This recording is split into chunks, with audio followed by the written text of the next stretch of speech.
Hola, muy buenas. Ahora te quiero proponer una lectura muy cercana al texto de Juan 4, del versículo 1 al 15, que podríamos llamarlo la primera parte del diálogo entre Jesús y la samaritana.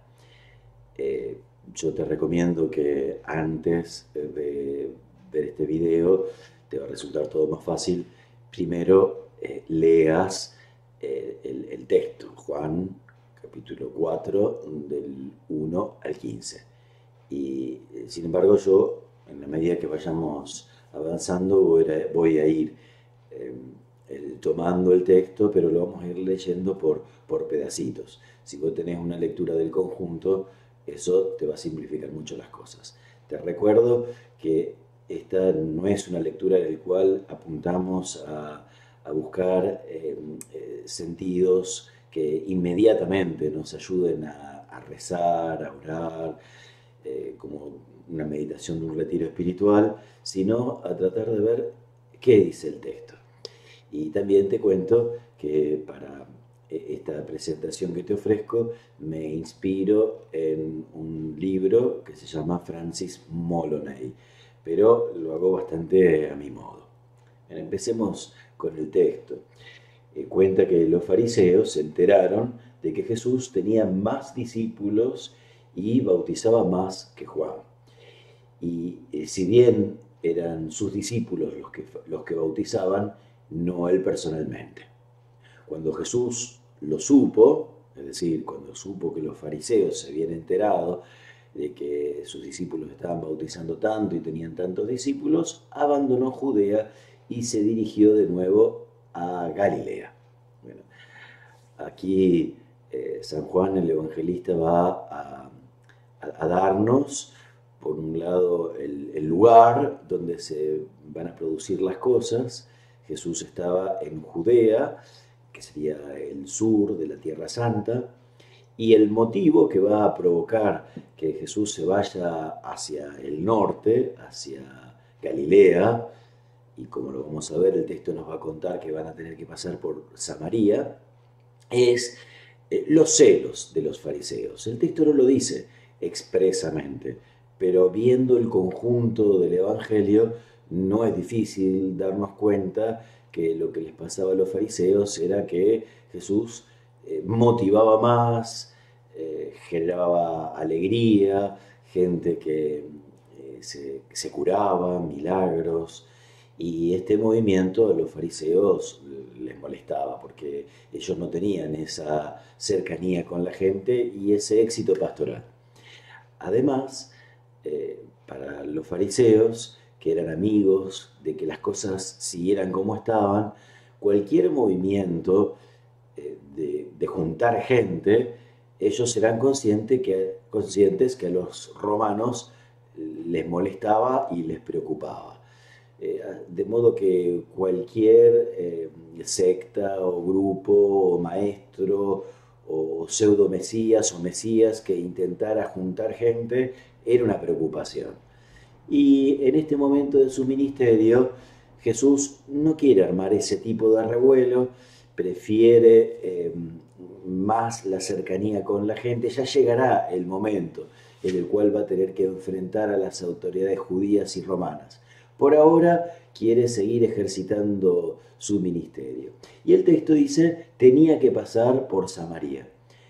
Por un lado, tenía que pasar geográficamente, sí, no era forzosamente el único recorrido, pero es muy probable que Juan, que siempre le busca las cosas un sentido más hondo y nunca se queda con el sentido evidente, cualquiera que lee Juan en profundidad lo va a percibir rápidamente, la necesidad de Jesús es más honda, tiene que ver con su misión, tiene que ver con lo que el Padre quería para él, y en este caso tiene que ver con ampliar los horizontes de la fe judía, que él valora mucho, y en el diálogo con la samaritana lo vamos a percibir, eh, a los extranjeros.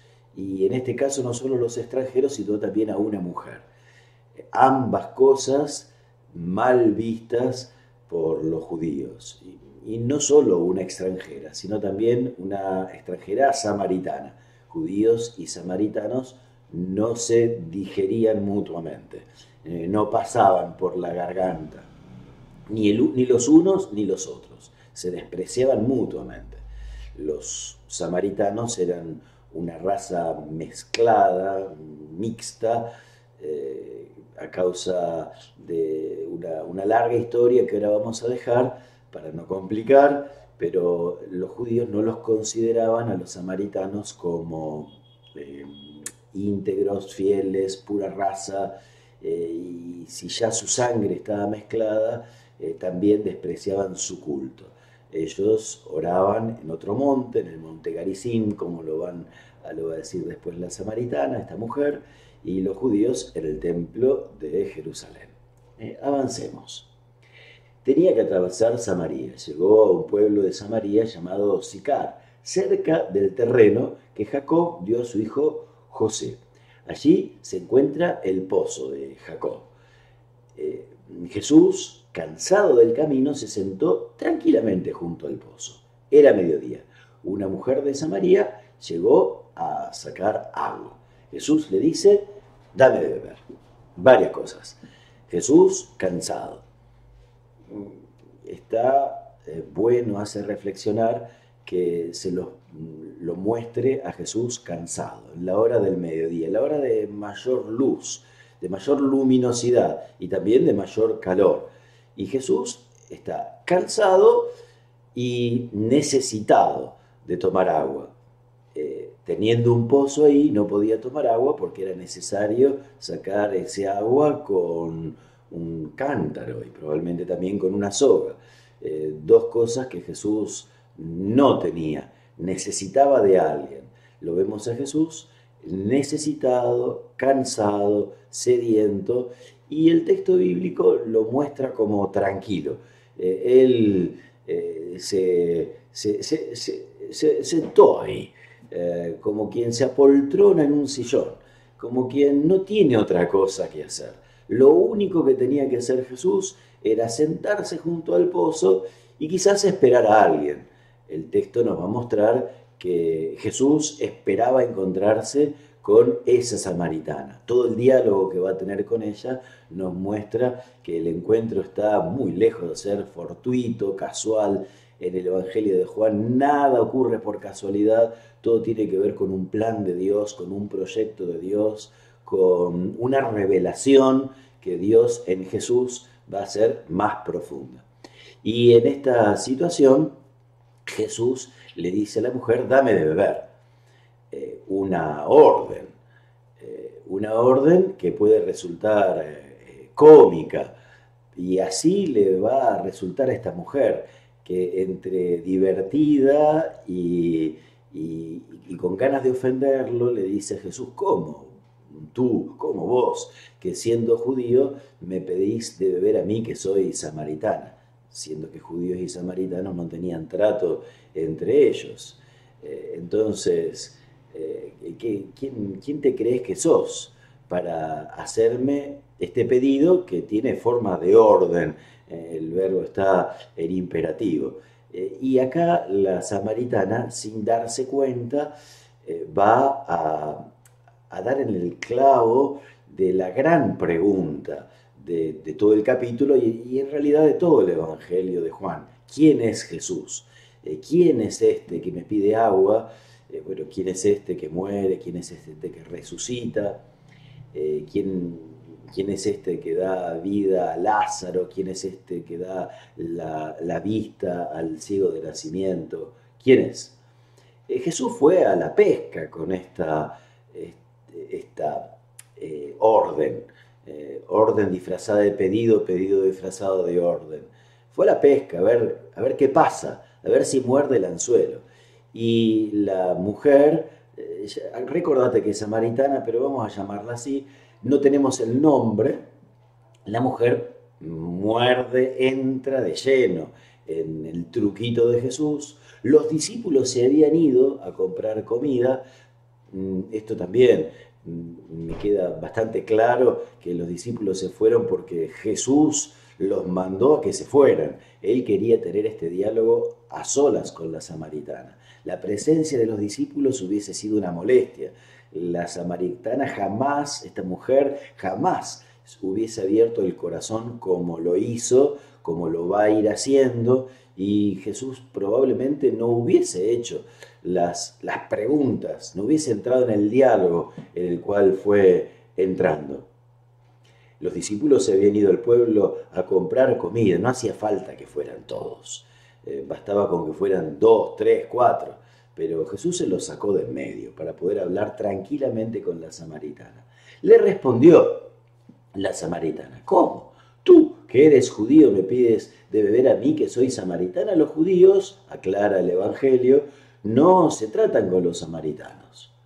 Jesús le contestó, perdón, no se tratan, y evidentemente acá no era solamente un diálogo, acá ella tenía que ponerse al servicio de Jesús y iban a tener que compartir el cántaro, iban a tener que compartir el recipiente con el cual tomar agua. Impensable, sea para judíos, sea para samaritanos. El mutuo desprecio hacía que esto fuese impensable. Y un diálogo entre Jesús y una mujer doblemente impensable. Le dice la mujer: Señor, Jesús le contestó: si conocieras el don de Dios y quién es el que te pide de beber, tú le pedirías a él y él te daría el agua viva. Esto forma parte de como un deporte que tiene Juan, el Evangelio de Juan, de jugar con dos niveles: el nivel de lo evidente, de lo cotidiano, de lo material, el nivel en el cual nos movemos siempre nosotros, las personas, y el nivel de la revelación que va haciendo Jesús del don de Dios, de su divinidad, de su mensaje de salvación. Si conocieras el don de Dios y quién es, aquí está la pregunta, quién es el que te pide beber, tú le pedirías a él. Jesús da vuelta a las cosas. Él estaba cansado, él estaba sediento, él estaba agotado, él necesitaba agua, él no tenía cántaro y sin embargo ahora da vuelta a las cosas y aparentemente al que le sobra agua, y un agua viva, término que se podía entender en dos sentidos: un agua corriente, no agua de pozo, no agua estancada, sino un agua corriente, o también un sentido místico, que seguro es el que le quería dar Juan, y Jesús es el que lo puede dar. Ahora Jesús pasó de ser el pedigüeño, el necesitado, a ser aquel que puede dar ese agua viva, y que se la puede dar a alguien que no se la pidió. Porque no olvidemos, el que empezó este diálogo es Jesús. La mujer en ningún momento le presentó a Jesús: mirá, Jesús, yo tengo necesidad de una vida más plena, estoy cansada de buscar el agua de esta fuente, mi vida se va por la banquina, estoy desbarrancando, o me siento vacía. No, nada de eso. Es Jesús el que provocó el encuentro, y el que ahora la provoca con una frase también desconcertante. Y esta mujer sigue mordiendo el anzuelo y le pregunta: Señor, ¿no tienes con qué sacar el agua? Pero acá se produjo un pequeño cambio, si estás atento, si estás atenta. Y es que al principio lo empezó insultando, bromeando, con un poco de sorna, lo trató de judío, y ahora le dice Señor. Cambió el registro. Ahora lo está tratando con respeto y con interés. Eso de que ahora él le pueda dar algo, un poquito de curiosidad, un poquito de juego y un poquito de interés seguramente, la hace ahondar, ahora sí, a ella con preguntas cada vez más profundas. ¿De dónde vas a conseguir ese agua viva? Lo escuchó, que se trataba de agua viva. ¿Eres acaso más poderoso que nuestro padre Jacob, que dio este pozo del cual bebieron sus hijos y sus rebaños? La respuesta de esta pregunta que es retórica, es la samaritana a esta pregunta dice, no, no es posible que seas más poderoso que Jacob, no hay ninguna posibilidad. Y así como antes me dio gracia que vos siendo judío me hagas este tipo de preguntas, ahora me sigue resultando divertido que alguien que no tiene cántaro me quiera dar agua y un agua viva y que se presente como más poderoso que el mismo padre, que el mismo patriarca Jacob. No hay ninguna posibilidad. La mujer hace preguntas dando por descontado, aunque ya Jesús consiguió un poquito de respeto, que no era posible que Jesús diera este agua viva. Le contestó Jesús, el que bebe de esta agua vuelve a tener sed. Acá tenemos una, es verdad de hecho, el agua material siempre sacia la sed en el momento, pero luego hay que volver a ella. Y la mujer iba a tener que seguir volviendo al manantial, no al manantial, sino al pozo de Jacob a buscar este agua. Quien beba del agua que yo le daré no tendrá sed jamás, porque el agua que le daré se convertirá dentro de él en manantial que brota hasta la vida eterna. Ahora Jesús le ofrece un agua viva, se lo había dicho en el momento anterior del diálogo, y da un paso más. Le dice que este agua viva va a ser un agua que fluye hasta la vida eterna. Esto también es característico de San Juan, que para Juan el tiempo, estando Jesús presente, es como que desaparece. Y en el presente y en el futuro, estando Jesús, todo está pleno. Jesús ahora, en este momento, en el momento que está dialogando con la samaritana, es capaz de dar un agua que tiene valor de vida eterna. Y el agua que está dando ahora Jesús, que promete ahora Jesús, no va a perecer nunca, va a mantenerse, va a ser válida, va a ser vigente por siempre. Estando Jesús, el tiempo pasa como a un segundo plano. En Jesús todo está pleno, todo se cumple. La mujer ahora ya está totalmente interesada y no sé si está del todo segura o no, si este hombre es más o menos que Jacob, pero la posibilidad de una agua eterna y no tener que volver al pozo está bárbara. La samaritana, la mujer, no va a entender de qué le está hablando Jesús. Ella sigue aferrada al sentido material de las cosas. Y Juan, que escribe, se divierte. En esto hay todo un juego, un momento de diversión del evangelista. Entonces le dice, Señor, dame de ese agua para que no tenga sed y no tenga que venir a sacarla. La mujer tiene en claro que lo que le interesa es una canilla en su casa. No se había inventado por el momento, pero bárbaro. Tener un agua que no sea más necesario el pesado y sacrificado trabajo, esfuerzo de ir a buscarla cotidianamente y quizás más de una vez al día. Aquí nos vamos a detener y me permito hacer una primera lectura de este texto que se da para muchísimo, pero para la finalidad que más me interesa en esta lectura que estamos haciendo de Juan, me quiero detener acá. El evangelizador, en este caso Juan, en este caso Jesús, tiene como finalidad despertar en la evangelizada, la samaritana, la mujer, el deseo de una vida más plena y de una vida más plena que Él le puede dar. Y logró algo, porque en un primer momento la mujer lo desprecia, lo insulta, y logra respeto, logra interés, pero en cuanto a que a partir de la enseñanza de Jesús, del diálogo con Jesús, esta mujer entienda el objetivo que tiene Jesús, fracaso total. Nos detenemos aquí y nos disponemos a ver, si vos querés, ya podés empezar a leer la segunda parte del relato, la continuación, a ver si en lo que nos queda de este diálogo Jesús va a lograr su objetivo. Nos estamos viendo. Gracias.